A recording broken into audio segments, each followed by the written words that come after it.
মানে ঘটনাটা কি ঘটেছিল একটু বলেন। বলেন। ঘটনাটা ঘটেছে ধরেন মানে জোহরের আজানের সময় মানে খেলা খেলতে খেলতে আমার ওই দেওয়ার ছেলের সাথে খেলা খেলছি, পোস্টার মারামারি করছি। তা আমি আবার নিয়ে আনতে গেলাম, আমার দেওয়ার ছেলে বললো বড়মা এখানে থাক, আমি খেলা খেলছি, আমি যখন বাড়ি যাবো তখন ওকে বাড়ি দিয়ে পাঠাবো। তা আমি আবার গোসল টোসল করে কাপড় চোপড় মেয়েরই বাড়ির থেকে চলে এসেছি। এসে আমি আবার ওদের নামাজ পড়তে বসছি, আমার মেয়েও নামাজ পড়ছি। তা গোসল করছে যে আমি আবার সালাম ফিরে আমি উঠে গেটের কাছে গিয়ে দেখছি কেউই নেই। তা কমনে গেল, তা আবার আমার এই দেওয়ার ছেলে দেখছি অন্য থেকে বাড়ি তখন থেকে এমনি যাইছি।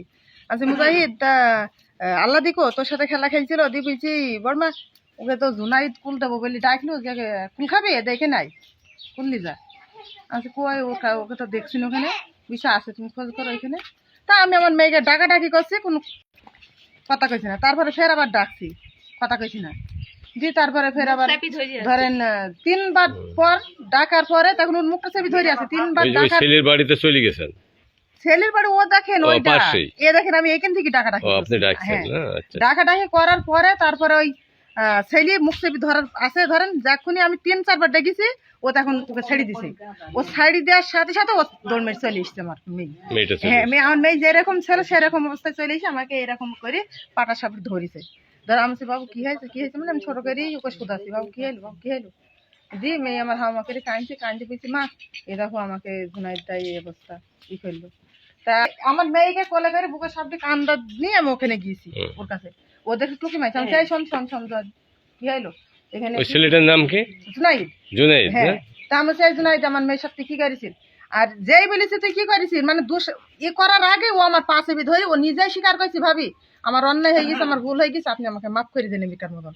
আচ্ছা তুই কি অন্যায় করলে, আমার মেয়ে এতটুকুন মেয়ে আর তুই সাথে এই ব্যাপারটা কিভাবে করতে পারিস, তোর মেয়ে হয় এই কথাটা বুঝলো। আমার পাঁচ সাপটি ধরেছে আর আমার পিঠের উপরে আমার যা আছে বড় যা আছে, এখন আমার বড় যা যদি তোকে ধরতে পারতো মনে করে তোকে ধরতো, ও মনে করছে যে কথা কবে ও দাঁড়িয়ে থাকবি।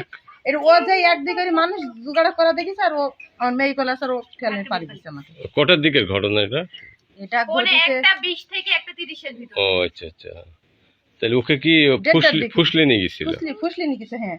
তারপর ওর মা আসলো ওইখানে, এরকম তোমার ছেলে এই অবস্থা করলো, বেশি করছে আসুক তাকে মারবো কাটবো জবাই করবো। আর তুমি মারবা কাটবা জবাই করবা এ তো কোনো কথার কথা হইলো না, এই অবস্থা কেউ কি এটা। তারপর ওখান থেকে আমার মেয়েকে নিয়েছি গোসল মোসল করে আমি হাসপাতালে নিয়ে যাচ্ছি। তো এখন ওর দাদি ওর বড়মা ওর মানে যা যা ওদের পরিবার আছে সব এসে আমাদের এখানে হাত পা চেপে ধরছে যে না তোরা এই কাজটা করিস নি যাইস নি। আমি ডাক্তার বাড়ি নিয়ে যাই, কোনো কিছু এই না। চিকিৎসার কাজ দিয়েছেন? চিকিৎসা হয়েছে না? হ্যাঁ চিকিৎসা করেছি আমরা। এমনি কি বুঝতে পেরেছিলেন যে ও আসলে মানে তাকে ইনজুরি করেছিল এরকম কিছু বোঝা গিয়েছে? সিনড্রোম কিসে পড়ে ওই ছেলেটা? জুনাইদ ক্লাস 9-এ পড়ে না? সুপ্রিয় দর্শক, যেটা শুনছিলেন অভিভাবকের কাছ থেকে যে জুনাইদ নামের একটা ছেলে শিশুকে তার বাড়ির পাশে, ওটা কি নিজস্ব বাড়িতে নিয়ে যায় এবং সেখানে নির্যাতনের চেষ্টা করে, শিশু নির্যাতনের চেষ্টা করে। তো বলেন। ওর সাথে আমার কোনো ঝামেলা নাই, গন্ডগোল নাই, কোনো ফ্যাসাদ নাই, কোনো কিছুই নাই। যে ওরা বলছে যে এটা দুর্নাম বের করেছে যে আমরা জামাত ইসলাম বলি, তো ও আরো বড় হোক না কেন, পদে যাক না কেন, আমার কি সেটা আমার দেখে লাভ নেই, আমার কোনো লাভ নাই। ভবিষ্যৎ নেই, আমি এইটা চাই যে ওর দুর্নাম বের করে আমার কি লাভ, আমার কোনো এটা লাভ। এটা কি আপনার পুলিশ প্রশাসনকে বা থানায় গেছেন? সবাই জানে সবার মাধ্যমে আজ ছাড়াই আমরা গিয়েছি, এখন দেখা যাক কি হয়। পুলিশ এসেছিল?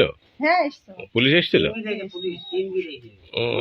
তদন্ত চলছে আর তদন্ত চলছে। ওই আবার ঘুর উল্টি আমাদের এইটা মিথ্যা জারি করেছে যে হইলু ও হইলু আমাকে চালাকি এরকম বদনাম করেছে, মানহানি চেষ্টা করেছে, আমার দুর্নাম বের করেছে। বিষয়টা তো সরাসরি আপনি দেখেছেন? আমি সরাসরি দেখেছি, একলা না আরো বেশ কয়েকজন, 2-3 জন দেখছে। সুপ্রিয় দর্শক, যেমনটি শুনলেন যে মেহেরপুর জেলাধীন গাংনী উপজেলার ধানখোলা ইউনিয়ন এটি ঢেপা গ্রামের পশ্চিম পাড়ায় একটি 3 বছরের উপরে অর্থাৎ 4 বছরের কাছাকাছি একটি শিশুকে নির্যাতনের চেষ্টা করে এবং তার অভিভাবক সরাসরি সেটা কিছুক্ষণ তাকে ফুসলিয়ে নিয়ে যাওয়ার পর তার মা খোঁজাখুঁজি করে যে জুনায়েদ তার বাড়িতে পায় এবং তারপরে তার চিকিৎসার জন্য ডাক্তারের কাছে নিয়ে যায় এবং গাংনী পুলিশ প্রশাসনকে বিষয়টা জানানো হয়েছে। ইতিমধ্যে পুলিশ ঘটনা তদন্ত শুরু করেছেন। তো সঠিক তদন্ত হলে অবশ্যই এ ধরনের শিশু নির্যাতনের জোর দাবি উঠেছে। যদি এটা নির্যাতন, এটা প্রথমে না, এটা আরো হিস্ট্রি আছে। ও যে বুঝছে যে হইল আমার যে কেলেঙ্কারি বের করেছে, আমার অমুক কইছে, আমার তমুক কইছে, ওই রাজ্জাকি উরি তো নেশারটা, উরি তো স্বভাবটা ভালো না, মানে হাতে হাতে ধরা পড়েছে। ঘরের ভেতরে আটকে থোয়া হইলো, ওকে হাতে নাকে ধরা হয়েছে। আবার সেই মানুষ আমাদের উপর কিভাবে অভিযোগ তোলে, আমি এইটুকুনি বলতে চাই। এখন এটা বিচার চাইছেন? এটা আমি বিচার তো চাইবই, এটা আমি বিচার চাইবো না যে বাপ করে এক কাজ, ছেলে করে এক কাজ, আরেকজন করে এক কাজ, এটা তো বিচার চাইবই। সেই আবার উল্টা মামলা হয়েছে যে আমার মানহানি করার চেষ্টা করছে।